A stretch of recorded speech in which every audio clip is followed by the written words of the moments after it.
exactly is Palamism? From the Orthodox perspective, we don't see it as anything like a school of thought. We don't see it as something that's merely a tradition amongst many other traditions within Orthodoxy. Certainly, there have been trends in the history of Orthodoxy where you have times where there was more of a philosophic influence. People like Saint Photius the Great, people like Gennadius Scholarius. We do have a tradition of what we would call being scholastic, and we don't see a problem with that. Saint Basil was classically educated. So there's one kind of error that we have to kind of clear out of the way, that a lot of people have a misunderstanding where they think that Orthodox theology is anti-scholastic. We're anti-Western scholastic because we believe that Western scholasticism went down a certain track, especially after Charlemagne, after the period of the Carolinians, and into the early Middle Ages. So there's a point of departure mainly as it pertains to how we see Hellenism, how we see the possibility and the extent of the synthesis between East and West, right? We're all familiar with the idea of the medieval synthesis. The idea itself, we don't say is necessarily wrong, but there's presuppositional or foundational points of departure where we would say that we can't align Palamism with the propositions about God's simplicity, what it means, that we find, in my view, this is my argument, and I'm not alone in this. I'm following the tradition of people like Vladimir Losky, people like Father Florovsky, Father Staniloy, the preeminent theologians of the 20th century in Orthodoxy would essentially back up what I'm saying. There wouldn't be much divergence. Even somebody who's a little more ecumenically minded, like Meyendorff, would still agree that Palamos and Palamism is a different bird from what you have in Western medieval Roman Catholicism. So, so the overall issue is just simply how we approach the question of unity and multiplicity or diversity in God himself. Sure. And it relates to different issues, not just to the relationship between the nature of God and the persons, because we see the nature-person distinction is very important. It also is a question of God's relationship to the world. Does he relate in a purely causal way where the only thing that we experience in life are created effects of God? Or is there a real immanent presence of God from the Orthodox perspective via the energies? There's a distinction that relates in terms of the person of the Spirit, the real root of the filioque in our view, and I can back this up from the history of Orthodox dogma. This is not just an opinion, is that we make a distinction between hypostatic origin of the persons, the eternal manifestation of the energies through the Son, and through the Spirit proceeding through the Son, which is dogmatic at the Council of Blackernay for us. And then we also have the idea of the relationship of the Son sending the Spirit into the economy. The economy, right? So, so that's very important to us. And for us, I just want to, the only reason I'm saying this bit is because for us, that relates to the issues of divine simplicity, because I believe that that Saint Photius is still vindicated by his criticism in the Mystagogy, where he says that to include the Son, as I believe Florence does, as a co-cause of the hypostasis of the Spirit is to compromise the Father's sole causal role.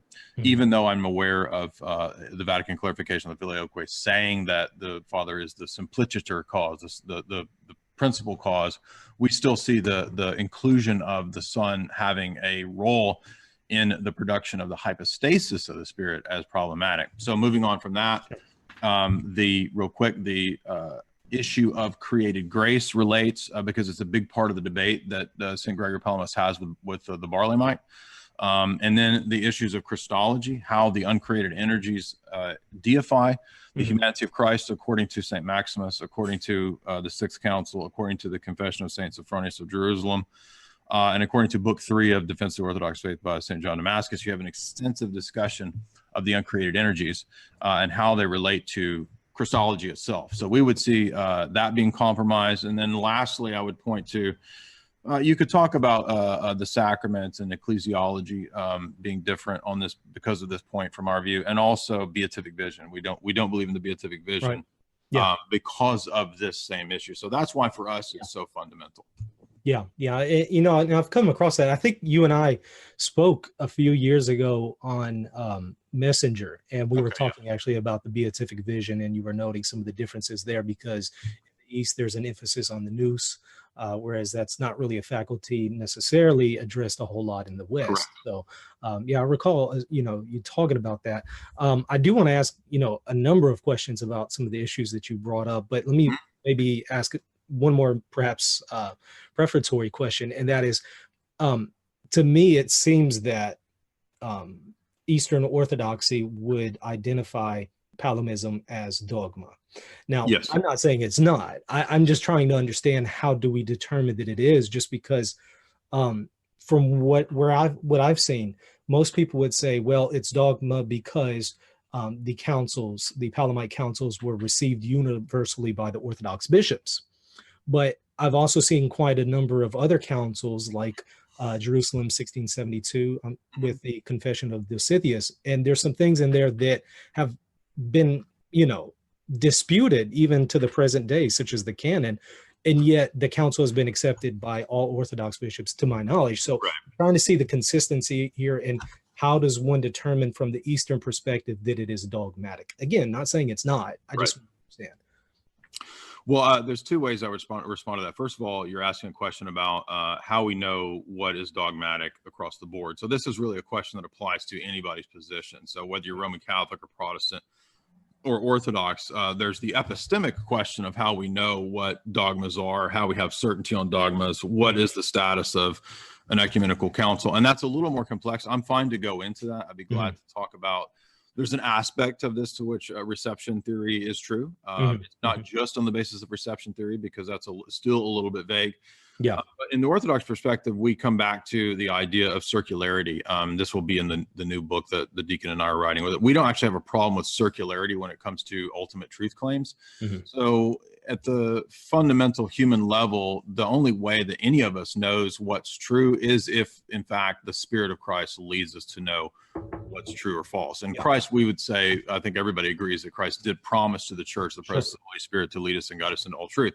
Yeah. The difference, of course, being that the means by which the Roman Catholic believes he comes to that is different from the means that the Orthodox Church has. So we do have a much more universal sense to that. A church-wide receptance over time, we say, plays a part in that.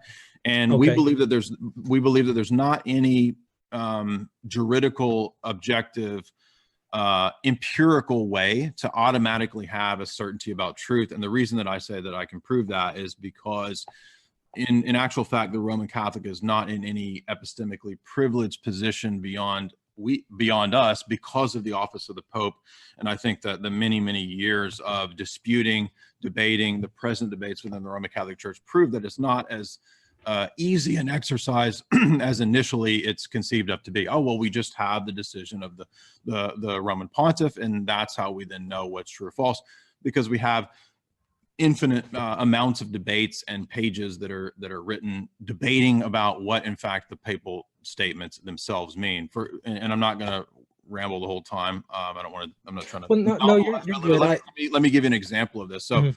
When I was a Roman Catholic, I spent a lot of time reading the papal encyclicals. So I went to the pre-Vatican II papal encyclicals. I read probably dozens and dozens of them. And what I found was that when we talk about ordinary magisterium and ordinary universal magisterium, and we talk about the ex cathedra extraordinary magisterium, what we find is that it's not as clear cut as we initially thought it was. I mean, Sure. it's Of course. fine to, as an apologist, we can make these claims when we're talking to a Protestant, and I'm speaking Yeah. when I was a Roman Catholic apologist. We can say, well, we have the office of the papacy to really confirm and give us certainty.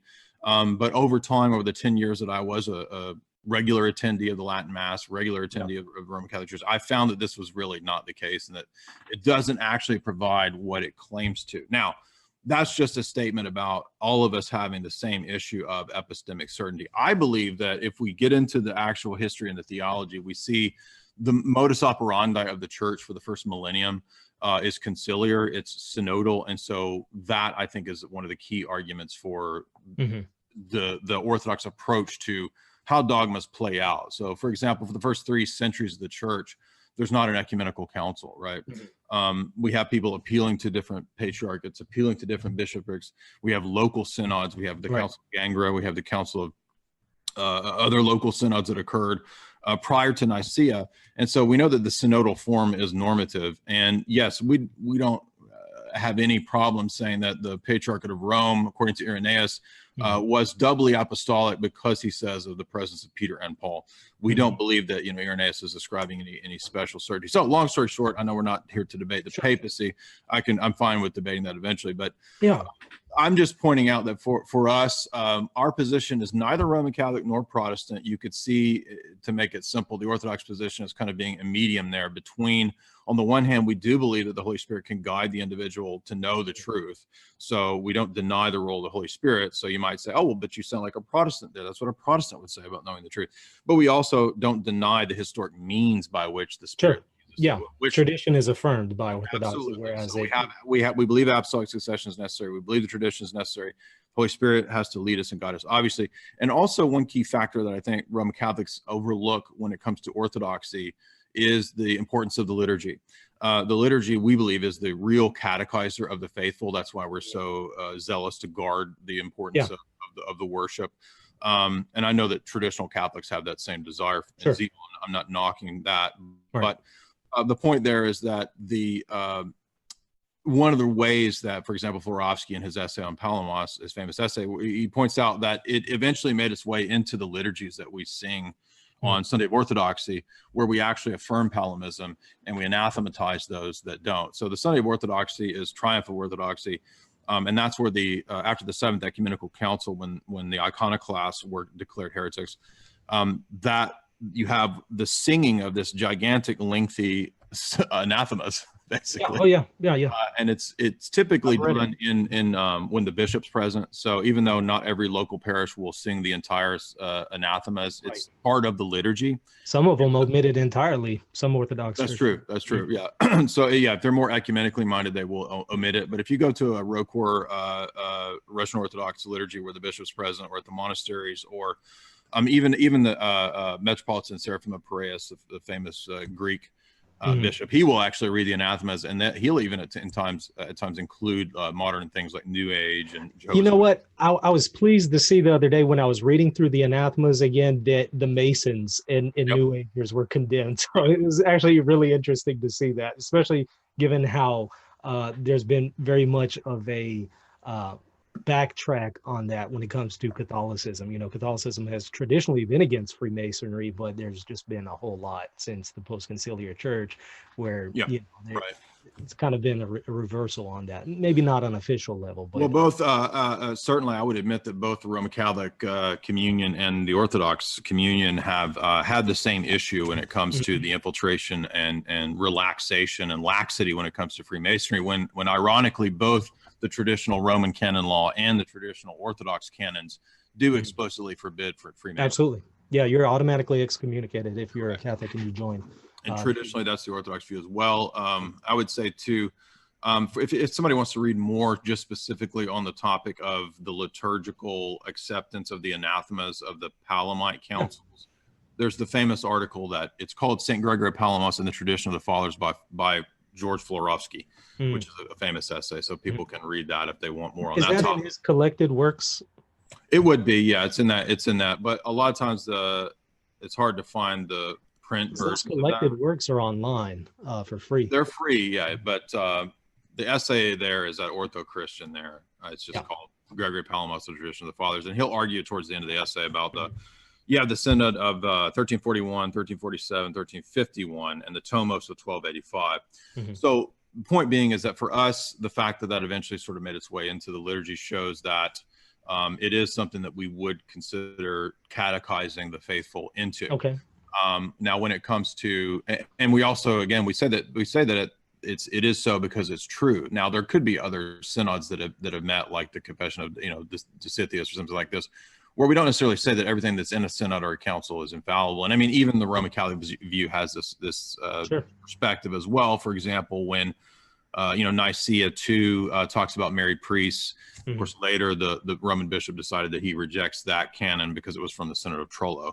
So this is not really anything unique to Yeah, yeah. Orthodoxy. From the Catholic perspective, there's reception of a council, but not necessarily every particular aspect of it has always been received. So sure, Correct. yeah, there's definitely equivalence, and I get it as far as councils, liturgy, all that.